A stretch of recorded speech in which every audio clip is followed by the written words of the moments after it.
Hello guys, అందరికీ మన తాడిపత్రిలో వరల్డ్ బుక్ ఆఫ్ రికార్డ్స్ స్థానం దక్కించుకున్న టెంపుల్ ఒకటి ఉంది అంటే మనకి ఎంత హ్యాపీగా ఉంటుందో కదా. సరే, ఆ టెంపుల్ ఎక్కడ ఉంది, వరల్డ్ బుక్ ఆఫ్ రికార్డ్స్కి ఎందుకు ఎక్కింది, ఇవన్నీ తెలుసుకోవాలంటే ఫుల్ వీడియో తప్పకుండా చూసేయండి. తాడిపత్రి సంజీవ్ నగర్ 5th క్రాస్లో వెలసిన శ్రీ శివసాయి మందిరంలో సాయిబాబా విగ్రహం వరల్డ్ బుక్ ఆఫ్ రికార్డ్స్ స్థానం దక్కించుకుంది. గుడి యొక్క ప్రత్యేకత ఏంటి అంటే ఇక్కడ సాయిబాబా విగ్రహం ఒక్క పాలరాయితోనే 9.5 అడుగులు ఎత్తు 7 టన్నుల బరువు కలిగి ఉండడం ఈ సాయిబాబా విగ్రహం యొక్క ప్రత్యేకత. నా Tadipatri the temple city of Rayalaseema ప్రయత్నానికి తొలి అడుగు వేసేసింది. దానికి నేను చెప్పేది ఏంటంటే, హలో లోకల్ వాళ్ళు ఎవరైనా చూడకుంటే పక్కా చూసేయండి. మన తాడిపత్రిలో వరల్డ్ బుక్ ఆఫ్ రికార్డ్ ఎక్కిన టెంపుల్ని చూడకపోతే అస్సలు బాగోదు కదా.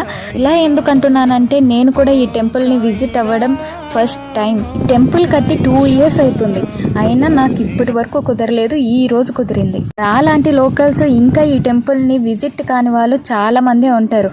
వాళ్ళ కోసం ఈ వీడియో. తాడిపత్రికి వచ్చిన వాళ్ళు పక్క విజిట్ అయ్యే ప్లేసెస్లో ఇది ఒక ప్లేస్ అని గుర్తు పెట్టుకోవడం మర్చిపోకండి. Okay guys, thanks for watching. Next వీడియోలో కలుద్దాం.